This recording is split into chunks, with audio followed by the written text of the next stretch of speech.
kan ke Mekah dan Nabi Ibrahim hadir kembali ke Mekah, Ismail usianya 13 tahun dan Ibrahim usianya 99 tahun.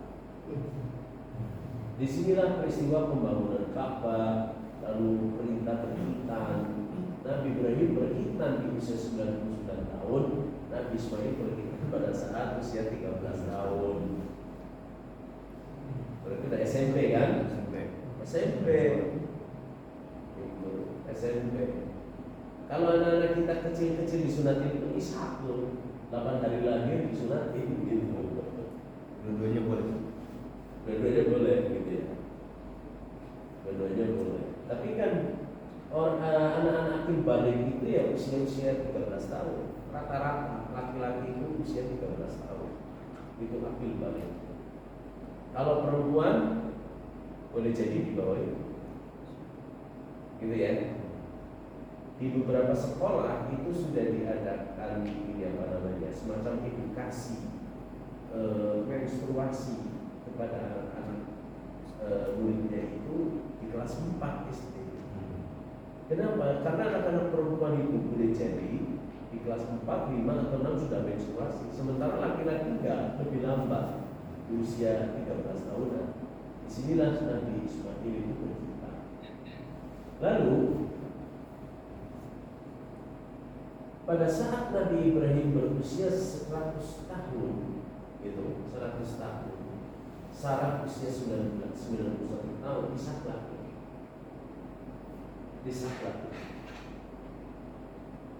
Gitu ya. Berarti jarak antara Nabi Ismail dengan Nabi Ishak itu berapa tahun? 14 tahun kan? Itu jaraknya. 13 tahun bersama Nabi Ibrahim membangun Ka'bah, gitu. Dan ketika Nabi Ibrahim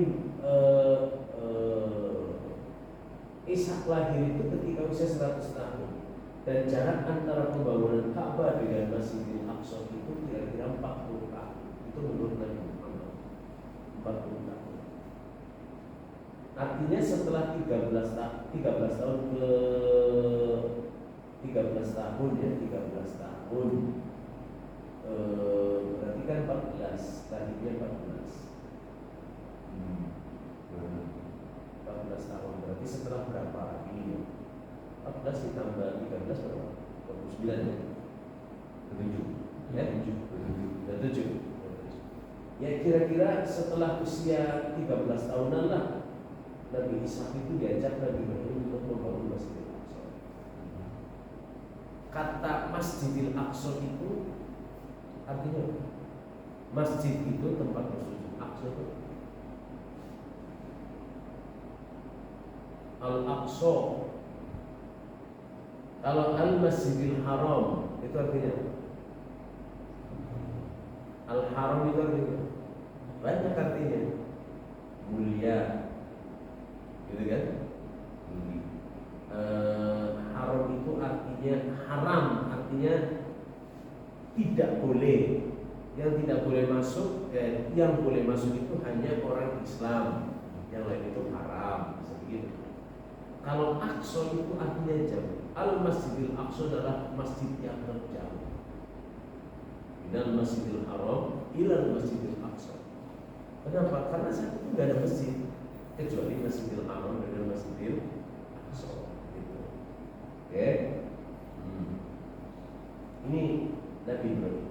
Kalau dilihat dari geologinya, azal, kalau dalam istilah barat itu bukan azal, terah.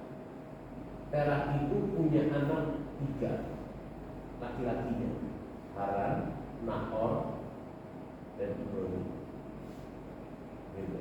Dan Ibrahim. Nabi Ishak ketika sudah usia 40 tahun, Nabi Ibrahim mencarikan jodoh, tapi nggak ketemu-ketemu. Akhirnya Nabi Ibrahim meminta kepada salah satu pembantunya itu pergi ke Ur. Bayangkan jauh sekali, hanya untuk datang ke Haran. Haran itu punya anak 2 2 perempuan,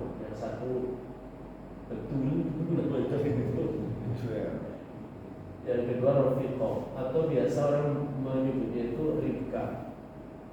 Ribka itu dijodohkan, bayangkan dari ur gitu ya. Ur itu di sini ya. Dari sini pergi ke Ur hanya untuk itu, menjodohkan Ismail dengan Ribka atau Rafiqah. Ishak ya, Ishak. Kalau Ismail itu menikahnya dengan siapa? Perempuan dari suku Jurhum dari Yaman. Nah, suku Jurhum itu Arab asli. Arab asli itu bukan di Timur Tengah, tapi di Yaman. Itu Arab asli. Maka disebut sebagai orang Arab al-mustaqdimin yang sudah tidak ada. Yang ada adalah Arab blasteran. Kenapa? Karena Nabi Ismail itu menikah dengan suku Jurhum yang notabene Arab. Kalau Nabi Ismail itu berarti blasteran mana? Kalau Ishak itu kan bukan blasteran. Karena Ibrahim dengan Sarah itu sama-sama orang Ur, masih sepupunya. Tapi ketika Nabi Ibrahim menikah dengan Hajar, Hajar itu orang Kipti, Mesir. Ur dengan Mesir, lahir Ismail. Blasteran antara Irak dengan Mesir. Itu Nabi Ismail. Nah, Nabi Muhammad kalau dirunut kepada Nabi Ismail itu berarti, atau orang-orang Arab masa kini itu blasteran antara Arab dan itu tadi Mesir dan Irak. Gitu. Sehingga kalau Irak itu kemudian menjadi negara Arab, ya ada hubungannya sebetulnya. Gitu. Ada hubungan, gitu ya. Yeah. Nah, Ishak dengan Rafiqah itu punya anak dua, Aisyah dengan Yakub. Tapi di beberapa literatur yang saya baca ini sumbernya di sini, sumbernya karena di Al-Quran tidak ditemukan, sumbernya dari sini lengkap. Gitu. Antara Ishak dengan Rafiqah, cara mendidik dua orang ini berbeda. Ishak itu lebih sayang kepada Yakub, Rafiqah lebih sayang kepada Aisyah. Sehingga ketika Nabi Yakub itu nanti punya anak, ini coba lihat. Ini kan Nabi Yakub nih. Nabi Yakub itu punya istrinya 4, yang sudah saya jelaskan di awal ya. Yang pertama Lea itu punya Ruben, Simon, Levi, Yahuda. Ada lagi namanya ini Ishak dan Zebulun atau Yebulun. Sementara Rachel itu punya anak Yusuf dan Bunyamin. Ketika Nabi Yakub itu kemudian lebih cenderung mencintai Yusuf, karena memang Nabi Yakub itu terpengaruh oleh bagaimana cara orang tuanya mendidik tadi. Ini Ishak lebih suka Yakub, Rafiqah lebih suka Aisyah. Sehingga pada saat Nabi Ibrahim itu lebih mencintai Yosef, ya memang ada pengaruhnya dari orang tua. Gitu kan? Coba kita hidup sekarang, mau tidak mau itu terpengaruh oleh bagaimana cara orang tua mendidik kita. Gitu kan? Misalnya saya masih terus terang aja itu masih terpengaruh oleh ibu saya. Ibu saya kalau memberi uang kepada saya minta uang kepada ayah saya, dikasih 150.000 misalnya. Itu yang dikasih ke saya nggak 150.000 tapi 100.000. 50-nya disimpan sampai ibu saya. Saya tanya kenapa? Ini untuk jaga-jaga. Gitu, untuk jaga-jaga. Bukan berarti ibu saya kemudian mengambilnya, enggak. Tapi cara mendidiknya begitu. Nah sekarang persoalannya adalah ketika kita datang dari orang tua yang cara mendidiknya A, istri kita itu dari kedua orang tua yang cara mendidiknya dengan cara B, ketemu A dan B, maka konflik di dalam keluarga itu sudah pasti tidak bisa dihindarkan, gitu kan? Kecuali dengan pengertian, saling pengertian, karena memang backgroundnya berbeda-beda, gitu ya. Oke. Sekarang, kalau kita telusuri di Palestina ini, ternyata nih yang pernah tinggal di sana, Nabi Ibrahim, Nabi Ishak, Nabi Yakub, Nabi Musa, Nabi Daud, Nabi Sulaiman, gitu kan?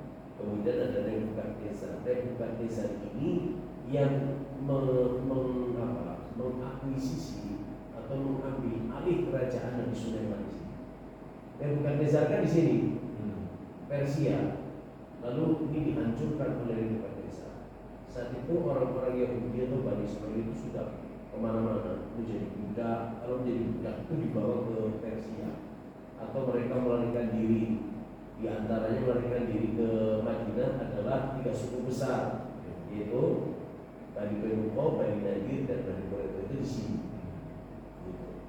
Lalu Nebukadnezar kekuasaannya diambil alih oleh Romawi pada tahun 86. Gitu ya. Oke, sekarang. Nah, ini sejarah panjang. Sejarah panjang. Dimulai dari tahun 3000 sebelum Masehi. Setelah terjadinya banjir Nabi Nuh, tadi ya, Kan'an, bangsa Kan'an itu mendiami Palestina 3000 tahun sebelum Masehi. Lalu di antara tahun 2000 sampai 1500 tahun sebelum Masehi itu peristiwanya adalah Nabi Ismail lahir sebagai nenek moyangnya bangsa Arab. Hanya lahirnya saja, numpang lahir, besarnya itu di Mekah. Kemudian Ishak lahir di situ, besar di situ, menjadi nabi di situ, sampai punya anak namanya Yakub. Dan Yakub itu yang diberi gelar oleh Allah Israel. Israel. Isra itu artinya berjalan, berjuang. Il itu Tuhan. Israel itu artinya orang yang berjuang atau berjalan bersama dengan Tuhan. Nah, anak cucunya Nabi Yakub itu disebut Bani Israel. Anak cucu orang yang berjuang dengan Tuhan. Ini ya. Masih ingat kan? Kenapa disebut Yahudi? Masih ingat materi pertama tuh? Masih keturunan Yehuda. Yehuda ya. Jadi ini, saya balik lagi nih.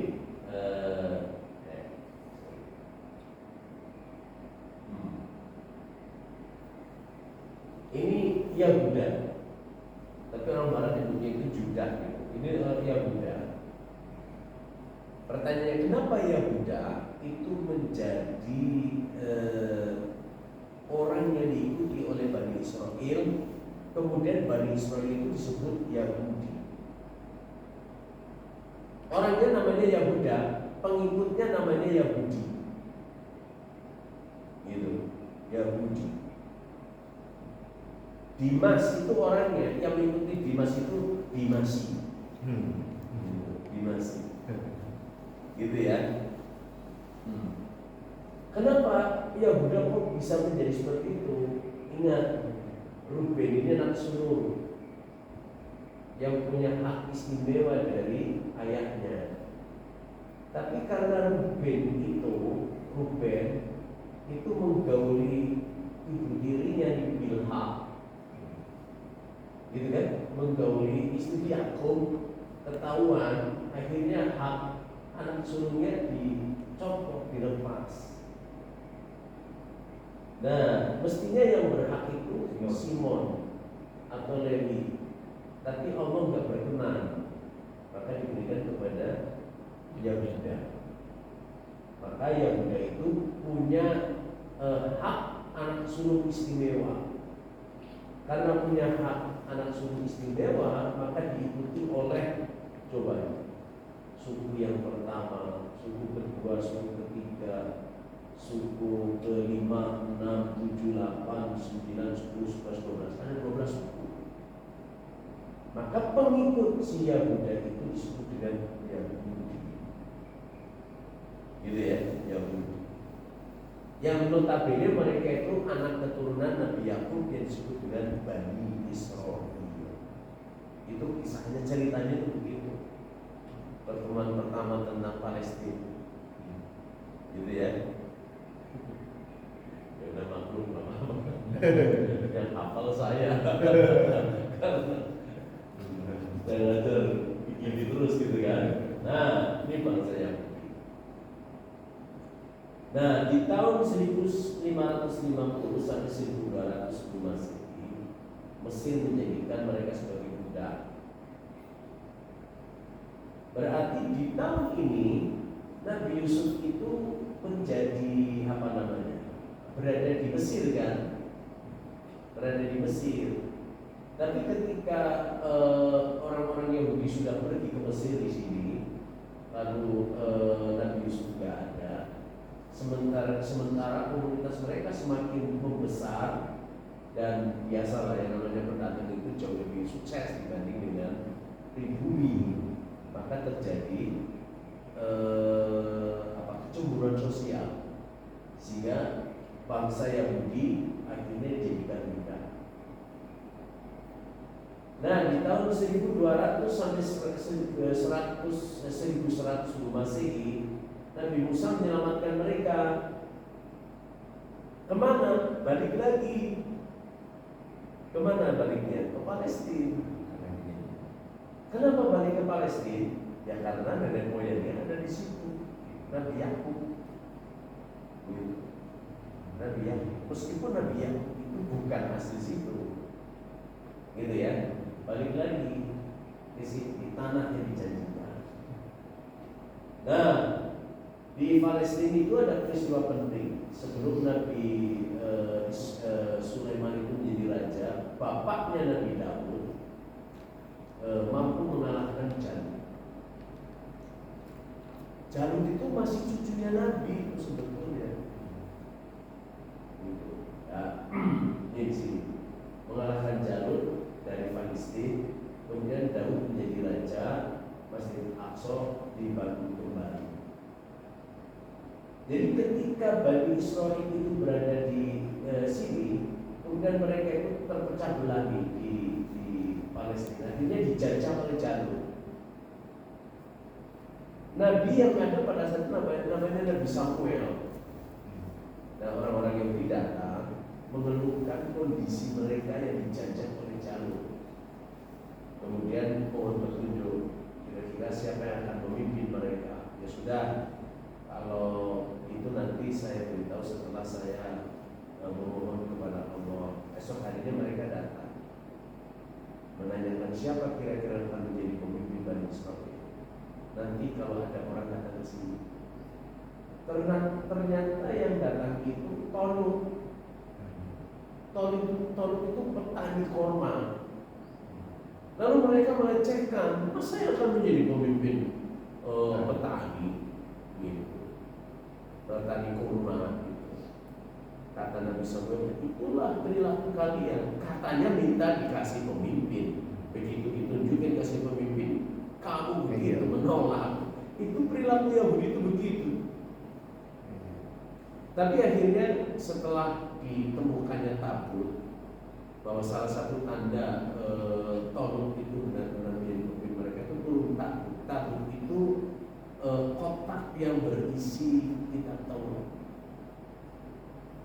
Kitab Taurat. Isinya saja sudah menenangkan mereka, apalagi Tauratnya gitu kan. Nah, lalu mereka dipimpin oleh Tolut, tapi Tolut tidak mampu mengalahkan Jalut.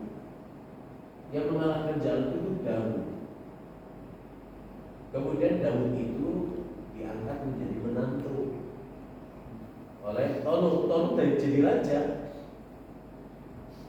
Tapi popularitas Tolut itu tidak mengalahkan popularitas Nabi Daud.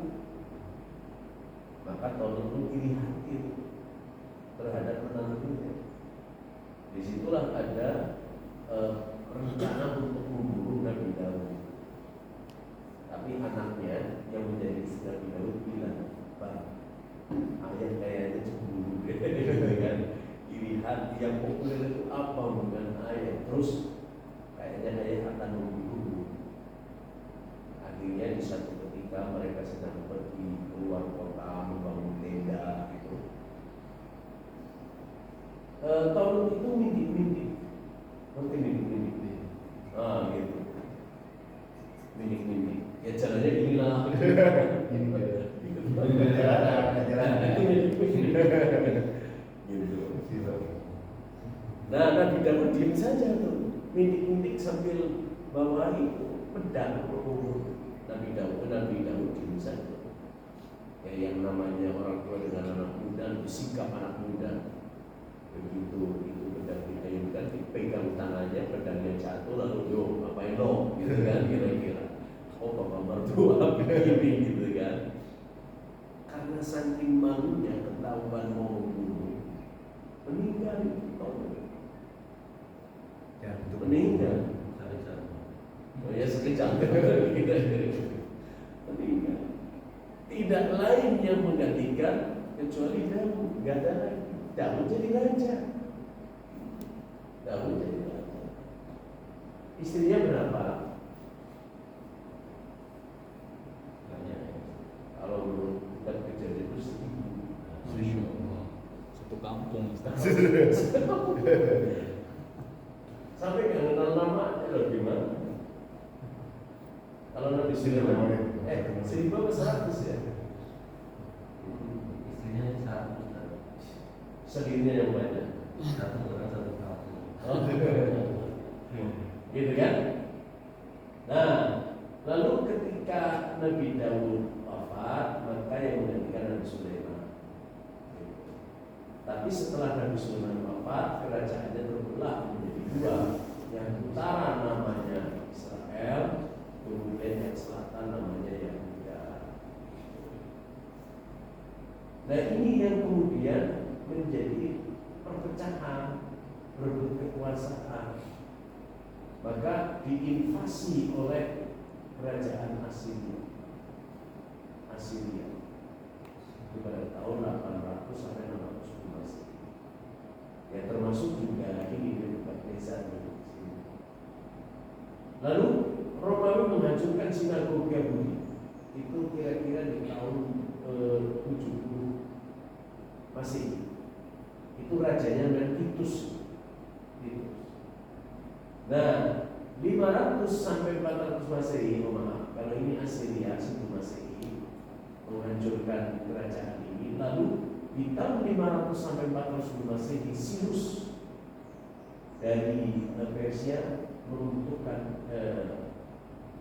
dari Persia meruntuhkan Babilonia dan mengizinkan bangsa kembali. Kemudian Palestina pernah diduduki oleh Alexander yang Agung dari Macedonia. Lalu dari Yunani Macedonia diruntuhkan oleh Romawi. Maka Nabi Isa berdakwah di sini mulai. Nabi Isa kan usia sampai 30 tahun kan? Dari 1 Masehi sampai 30. Ini Nabi Muhammad lahir dan terjadi Isra Mi'raj. Lahirnya 571. Isra dan Mi'raj itu Nabi Muhammad di tahun 621 Masehi. Isra minal Masjidil Haram ilal Masjidil Aqsa. Artinya Rasulullah pernah pergi menuju ke Palestina. Tapi sebetulnya bukan hanya Nabi Muhammad, nenek moyangnya berarti buyutnya Hashim itu meninggalnya di Palestina. Di Palestina. Gitu ya. Lalu di tahun 638 Masehi, Umar bin Khattab menaklukkan Romawi yang menguasai Palestina. Di tahun 700 sampai 1000 Masehi itu zaman kekuatan Islam, bangsa ini mendapatkan ruang ekonomi dan itu diperbolehkan, silakan. Jadi nampaknya sebelum itu antara orang Yahudi dengan kaum Muslimin itu biasa-biasa saja. Yang menjadi persoalan itu kan Zionisme, organisasi yang mendorong orang Yahudi kembali ke Palestina. Lalu bagaimana agar Palestina itu dikuasai oleh mereka dan orang Palestina dan Mesir itu kan yang nggak benar, gitu. Makanya Yahudi garis keras itu membela Palestina kan? Mereka justru mendemo bagaimana agar kekerasan yang terjadi atas bangsa Palestina oleh orang Israel itu dihentikan, gitu ya. Nah, lalu di tahun 1076 sampai 1200 Masehi dikepung tentara Salib Eropa. Tapi kemudian direbut oleh Salahuddin Al-Ayyubi. Yang terkenal itu ya, Kingdom of Heaven, filmnya itu. Nah, di tahun 1798 Masehi, Napoleon Bonaparte menyampaikan bahwa bangsa ini bisa diperalat oleh Perancis di Timur Tengah. Artinya jadi pionir tuh. Kenapa? Karena Napoleon pada tahun ini sangat berkuasa. Sama halnya Alexander the Great, Alexander yang Agung. Oke ya. Nah dari sini saja coba bangsa Palestina itu sudah berkali-kali diduduki oleh berbagai macam bangsa. Lalu resolusi Kongres Zionis meminta Sultan Hamid Khalifatul Utsmani untuk memberikan izin bagi bangsa Israel untuk mendiami Palestina, tapi ditolak di tahun 1890, ditolak.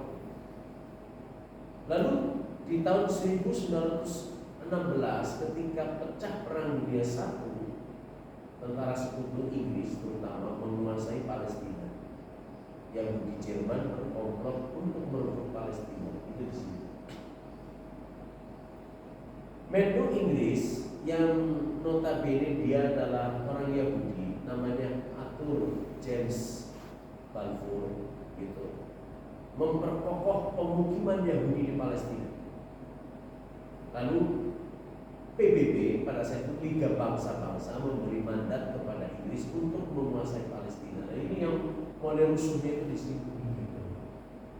Kemudian tahun 1947 PBB merekomendasikan pemecahan bangsa Palestina menjadi dua, Arab dan Israel. Tapi sudah mulai perang. 47 kan perang dan perang 47. Kemudian Israel dibantu Inggris dan Prancis menyerang Sinai untuk menguasai perusahaan Suez itu 1956. Nah ini yang kemudian pertama kali Mesir mengakui Israel sebagai sebuah bangsa dan negara. Kenapa? Demi terusan Sinai. Itulah perjanjian Camp David. Tanpa minta izin kepada Liga Arab atau perguruan Liga Arab, tanpa seizin bangsa Arab yang lain, maka Mesir itu dikucilkan tuh. Orang rumah bapak dia sudah mengakui. Itulah konsep negara antara milah dengan ummah. Kalau dalam sejarah tradisional itu demikian. Kalau milah itu negara dikuasai atas dasar agama, maka bersatu. Tapi ketika sudah berpecah-pecah menjadi negara-negara masing-masing, maka disebut dengan ummah, bangsa. Ketika disebut bangsa, maka setiap negara punya kepentingan masing-masing. Gitu. Mesir punya kepentingan bagaimana agar Sinai oleh Israel itu dikembalikan. Kenapa? Karena Sinai itu tempat yang sangat strategis. Barang siapa yang menguasai Sinai, maka dia akan menguasai dunia. sloganin pada saat itu. Dan sebetulnya sampai hari ini dengan adanya terusan Suez, gitu kan ya, itu Mesir menjadi makmur. Bayangkan tanpa terusan Suez, Eropa itu kalau mau ke Asia itu mesti harus mengelilingi benua Afrika kan? Berapa hari itu? Bisa sebulan. Nah, maka terusan Suez itu menjadi tempat yang strategis. Kalau dari Asia itu lewatnya Babul Mandub. Babul Mandub itu teluk yang kemudian disebut Laut Merah. Nah, Babul Mandub itu di sebelah utara Yaman, sebelah selatannya itu ada Ethiopia, gitu kan? Maka sering terjadi perampokan di situ oleh orang-orang Ethiopia. Nah, tapi sekarang di Babul Mandub itu dikuasai oleh Yaman, Houthi. Itu sempit, kira-kira itu luasnya 40 km. 40 km. 40 km kan antara Jakarta dengan Bogor, gitu kan? Dan berapa milnya itu adalah milik Yaman. Maka ketika kapal-kapal dagang ke situ itu bisa dieliminir oleh Houthi, gitu kan? Ketika terjadi perang saat sekarang ini, ya Houthi itu membela bangsa Palestina. Itu caranya salah satunya itu mencegat semua kapal yang lewat Babul Mandub, gitu. Babul Mandub. Sehingga akhirnya Israel ya kewalahan, nggak ada stok barang yang masuk ke situ melalui jalur laut. Kalau ada harus memutar sampai Laut Mediterania, baru kemudian ke Haifa, sampainya ke Haifa, gitu. Ya. Lalu di tahun 1964 ini para pemimpin Arab membentuk organisasi namanya Pembebasan Palestina atau PLO, Palestine Liberation Organization. Kemudian persoalan Palestina sudah mulai membaik dan pada saat itu presidennya namanya Yasser Arafat, gitu ya di sini. Tapi kemudian terjadi perang namanya Intifada, pemberontakan bangsa Palestina melalui pemerintahan Yahudi, berkecamuk antara tahun 87 sampai 93. Gitu. Kemudian PLO mendatangi sebuah deklarasi prinsip otonomi Palestina. Ini perkembangan pertama yang cukup membanggakan sebetulnya. Otoritas diakui, tapi bukan sebuah negara. Ketika Palestina hanya otoritas, Palestina nggak bisa membeli pesawat, tidak bisa membeli tank, nggak bisa. Karena hanya otoritas saja. Masalah keuangannya itu masih bergantung kepada Israel, termasuk pajak-pajak, gitu kan? Nah itu yang dimainkan oleh Israel. Sehingga Palestina itu kalau misalnya terjadi pemberontakan, jangan Israel, gitu, yang diberikan oleh otoritas, oleh pemerintah Israel, gitu kan? Yasser Arafat kembali ke Palestina tahun 94 setelah 27 tahun di pengasingan. Pemerintahan mandiri itu untuk pertama kalinya di Jalur Gaza dan kota Jericho di tepi barat. Ini terjadi perpecahan antara Yasser Arafat dengan Fatah, gitu. Lalu yang di Gaza itu namanya Hamas, adanya di Hamas. Nah, lalu tahun 88 pemerintahan Palestina itu lahir di Al-Jazeera dengan bentuk negara republik parlementer. Ditetapkan bahwa Yerusalem sebagai ibu kota negara dengan presiden pertama dari Yasser Arafat. Ini pertama kali.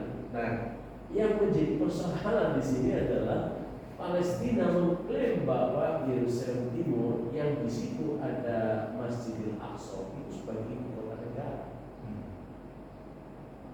Kenapa? Karena di situ ada Masjidil Aqsa. Kalau misalnya Yerusalem Timur itu diserahkan kepada Israel, maka masjid itu pasti akan dihancurkan. Karena orang-orang Yahudi meyakini bahwa sinagog Yahudi atau biasa disebut dengan apa namanya, kuil Nabi Sulaiman itu sebetulnya ada di Masjidil Aqsa di situ. Di bawah Masjidil Aqsa reruntuhan itu bekas kuilnya Nabi Sulaiman. Dan mereka menginginkan Masjidil Aqsa itu diruntuhkan, lalu mereka mengangkat kuil Sulaiman. Nah itu kalau di bawah kekuasaan Yahudi itu akan terjadi. Maka yang diperebutkan dan dipertahankan oleh kaum muslimin dari dulu hingga hari ini hanya itu saja, nggak ada apa-apa. Maka Salahuddin Al-Ayyubi ketika sudah memenangkan peperangan di situ ditanya, untuk apa Anda berkorban dengan ribuan orang meninggal dunia? Lalu di sini ada apa? Salahuddin Al-Ayyubi bilang, nanti nggak ada apa. Lalu kenapa Anda mesti ngotot harus musik? Karena kehormatan. Jadi membela kehormatan itu apapun resikonya dilakukan, termasuk bagaimana agar Yerusalem itu kembali ke pangkuan Islam. Itu dengan resikonya itu hanya kehormatan, gitu kan? Nah di tahun 1998 sampai 2002 akhirnya terjadi konflik. Ini konfliknya luar biasa. Nah, lalu intifada yang kedua 2000 tahun 2000 kemarin itu yang dahsyat gitu ya. Berarti kira-kira 23 tahun yang lalu. Itu sering terjadi seperti itu. Akhirnya tahun 2007 perang di Gaza terjadi. 2007, 2021 terjadi, 2017 dan sekarang itu yang terjadi saat sekarang. Sudah 25.000 menjadi syuhada. Bayangkan dalam waktu 2 bulan 25.000 orang Palestina wafat. Tapi kalau saya mengamati perang darat yang dilakukan antara Yahudi dengan Israel itu kelihatannya lebih unggul Hamas gitu. Karena menguasai Medan tentu saja. Lalu spirit. Disitulah dibutuhkan keberanian. Bangsa Palestina 25.000 meninggal itu bukan karena tembak-tembakan, tapi karena dibom. Gitu kan ya? Dengan pesawat itu yang menjadikan banyak yang gugur. Tapi coba kalau face to face perang darat, pasti belum terjadi seperti itu. Atau mungkin mana? Saya kemarin membaca sudah 1.000 lebih itu tank dan kendaraan militer Israel dihabisi oleh Hamas di Palestina. Sampai hari ini, saya kalau pagi-pagi udah langsung ini, misalnya habis sholat duha sebelum kerja itu saya lihat YouTube dulu gitu, YouTube dulu. Ini perkembangannya sampai di mana gitu. Tapi ternyata memang luar biasa. Yang menjadi luar biasa lagi pada tahun sebelumnya itu 2006 ketika terjadi perang. Itu kan roket-roketnya Hamas bisa ditangkis oleh Iron Dome-nya Israel kan? Sehingga nggak menghasilkan apapun. Tapi ternyata di tahun 2023 itu dahsyat. Sehingga kota-kota yang terdekat dengan Gaza itu ya hancur. Orang ibu kotanya Haifa aja ini ya udah orang-orangnya. Jadi Israel itu sebetulnya malu mau mundur, malu gitu mau diteruskan. Jadi maju mundur itu kena gitu. Mau mundur malu kalah gitu kan. Mau maju terus dikomplain oleh dunia internasional. Akhirnya Allah alam itu akan sampai kapan itu akan berakhir. Ini Palestina 46 itu masih hijau. Tapi kemudian di tahun 47 karena kalah perang menjadi seperti itu. 49 sampai 67 tinggal begitu, 2 pemerintah masih lumayan. Tapi sekarang 2012 sampai hari ini yang namanya tepi barat itu sudah dibunuh berapa persen? Berapa persen? Yang menjadi tuan tanah kok tiba-tiba begini. Yang tadinya utuh ini selalu didesak. Kenapa?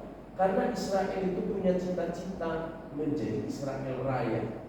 Israel Raya itu yang Syam itu tadi itu, Lebanon, Suriah, Palestina, dengan Jordan.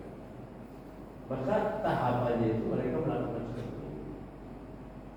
Ada genosida, ada pendudukan. Itu kebanyakan ini mencintai ini. Sekarang udah nggak ada. Nah, yang tadinya begini, sekarang udah segitu. Masih lumayan masuk yang ini mulai digerogoti. Tapi yang menjadi pertanyaan sampai hari ini adalah, ini gak rukun ternyata, ini Hamas, ini Fatah, ini gak rukun. Coba ketika ini dibombardir Fatah gimana? Gak turun dulu.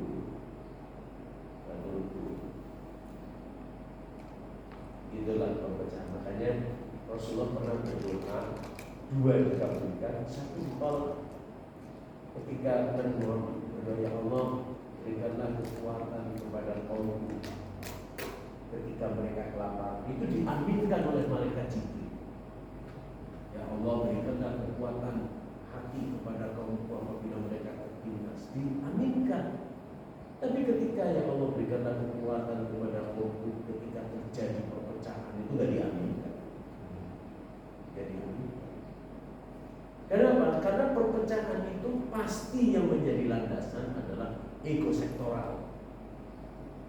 Ego sektoral. Gitu kan? Ini di masjid saya itu lagi begitu.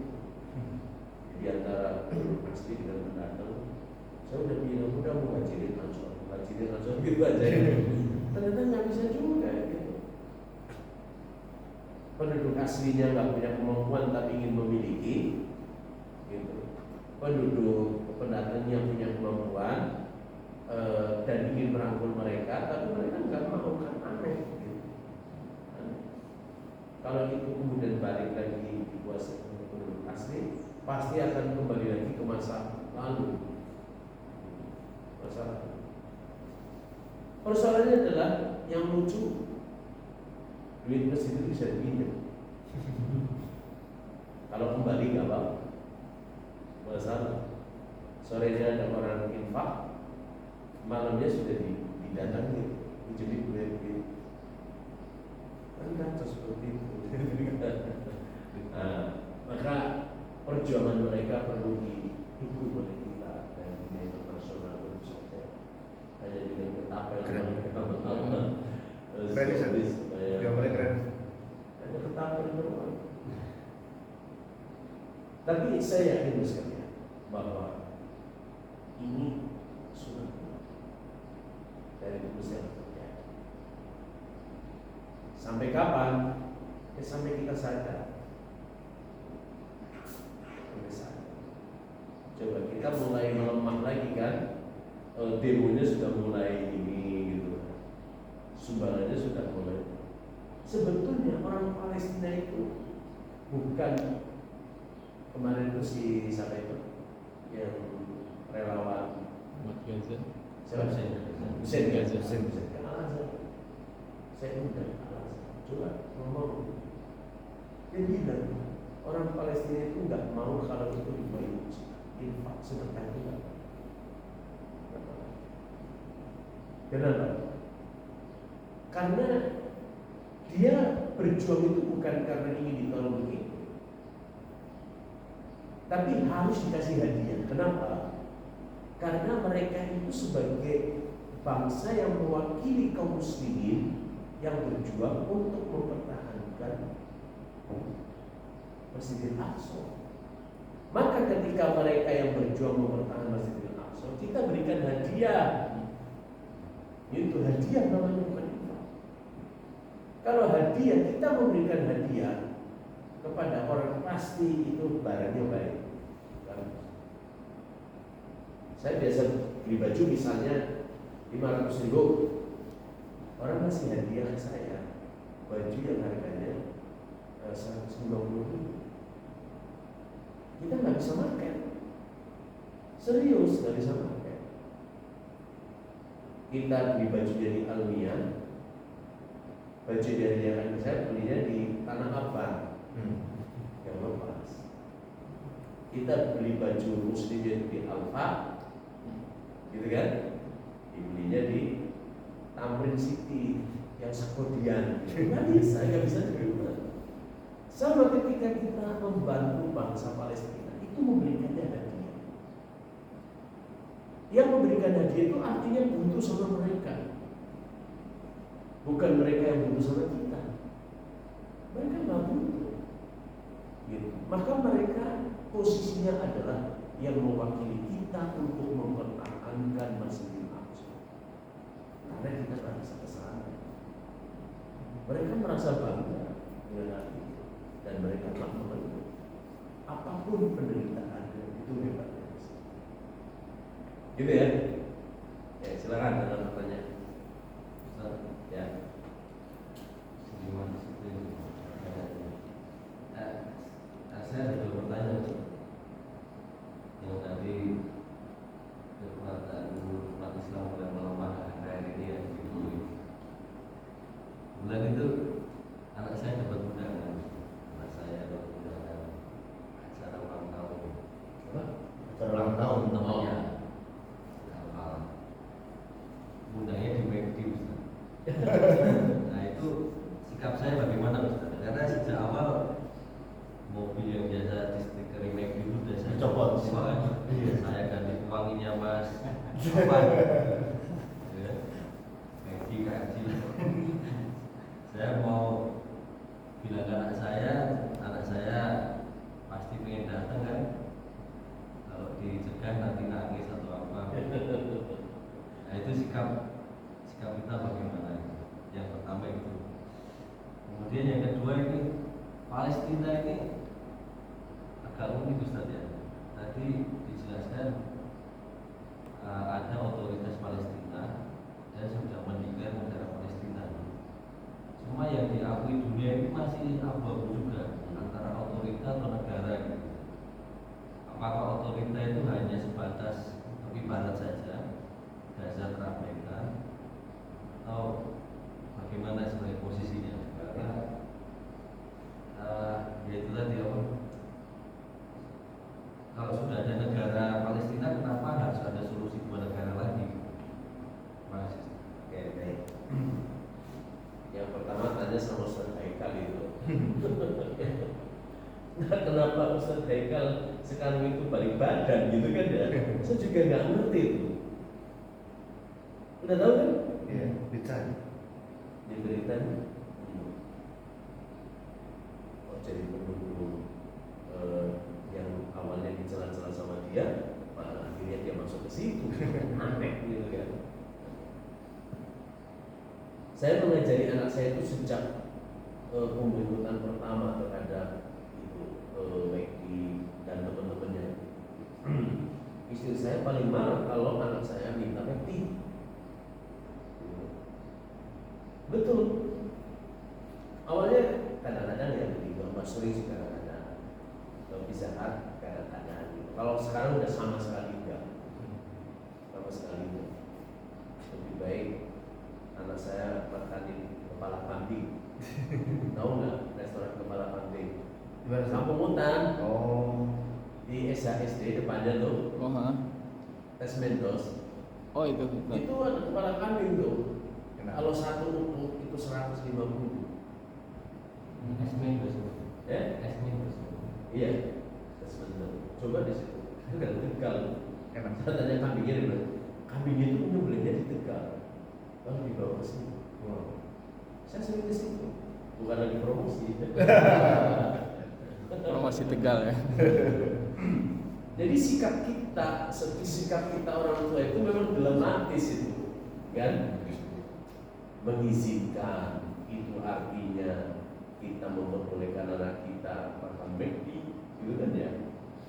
Gak mengizinkan nanti dianggapnya itu anaknya pasti kecewa. Mungkin jalan tengahnya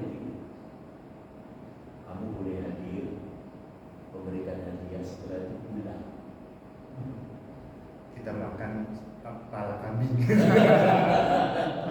Lebih mahal bapaknya. Gitu. Atau dikasih Catatan jajan. aja begitu. Dia datang mengucapkan selamat ulang tahun, kasih hadiah langsung saya gitu. Jadi kitanya lega, win-win solution sama anak itu begitu aja lah win-win solution. Kalau kita terlalu keras dia akan menjauh kita. Kalau kita terlalu lemah kita tidak kenyang sama anak kita. Maka win-win solution boleh hadir tapi nggak boleh makan. Win-win solution. Dia bisa datang ke ulang tahun. Usianya berapa? 8 tahun. Ya gitu. Dan kita makannya di tempat lain ya. Anak saya kelas 2 SMA itu masya Allah saya juga bingung ya, laki-laki undangan gitu kan. 17 Sweet 17 17 tahun kan. Iya. Ini nanti Februari pas dia lahir itu 14 Februari. Pas 70. Malam 17 Valentine kan. Ya. Mereka nonton kakak di mana? Nanti di mana? Warteg sebenarnya. Kalau usah gitu nonton nggak ada lah, nggak ada. Tapi kalau dia mau menghadiri temennya ulang tahun itu izin dulu. Kayak boleh nggak? Kalau saya bilang boleh, tapi jangan lama-lama. Boleh tapi jangan lama-lama. Pasti saya anterin, saya tungguin. Jadi kalau bisa, ini anak kecil masalahnya gitu kan. Kalau bisa datang, kalau dapat hadiah itu sudah pulang. Makanya di tempat gitu ya. Lalu yang kedua, ini memang Amerika itu punya hak veto ya. Mestinya Palestina itu sudah merdeka. Tapi karena hak veto Amerika itu selalu digunakan, sehingga tetap menjadi otoritas. Gitu. Kan yang mengakui sudah banyak kan ya, sudah 100 lebih. Entah syarat apa lagi yang mesti harus dipenuhi oleh Palestina sehingga menjadi negara merdeka. Kalau menurut saya ini mungkin ya, perang ini akan mengantarkan Palestina merdeka. Boleh jadi. Karena negara-negara itu tidak muak dengan Israel, termasuk Spanyol kemarin akhirnya mengakui juga. Nah, kenapa mesti harus ada otoritas? Ya karena ini perang ya, perang. Karena perangnya siapa yang menang itulah yang berkuasa. Yang lemah ya harus turun. Gitu. Maka solusi dua negara itu sebetulnya solusi yang mungkin yang terbaik lah biar orang Yahudi tetap di situ, orang Palestina juga tetap di situ, saling berdampingan lah. Bukan. Karena kalau dilihat dari akar sejarahnya masa lalu tadi saya sampaikan dari Ibrahim datang, Ishak sebagai nenek moyangnya bangsa Yahudi itu lahir di situ, anak tumpah darahnya itu di sini. Dari Ishak terus Yakub kemudian Nabi Musa memperjuangkan Bani Israel agar kembali. Tadinya kan ditinggalkan pada masa Nabi ini kan Nabi Yusuf kan mereka tinggalkan kan balik lagi di sini. Maka solusi dua negara itu mungkin satu-satunya jalan keluar yang terbaik. Kalau mesti harus kembali lagi semula itu juga sangat berat. Itu perang dulu dikalahkan dulu Israel baru bisa. Tapi apakah mungkin? Ya segala sesuatu yang mungkin saja. Tapi perjuangannya kan berat. Jangan-jangan perang dunia ketiga dulu. Gitu. Sehingga semua negara yang membela Israel itu kalah, gitu. Kalah. Maka Israel bisa harus angkat kaki dari Palestina. Pertanyaan siapa yang akan menampung? Jadi Mesir aja nggak mau menampung pengungsi Palestina. Karena terlalu berat. Jadi perang dunia ketiga yang kemudian Israel dan seluruh penduduknya kalah baru Palestina balik seperti semula. Tapi itu kan perjuangannya. Kalau dilihat secara politis itu ya impossible, secara politis ya. Tapi kalau menurut Allah kan bisa-bisa aja. Impossible. Maka solusi dua negara kembali seperti di tahun berapa? Seperti inilah tahun 67 seperti ini, gitu ya. Itu sudah berubah. Ini nggak kayak gini lagi, itu sudah luar biasa. Tapi Israel itu memang itu tadi punya cita-cita menjadi Israel Raya sehingga ambisinya itu luar biasa. Ini bisa jadi Israel semua. Gitu ya Mas. Ada lagi?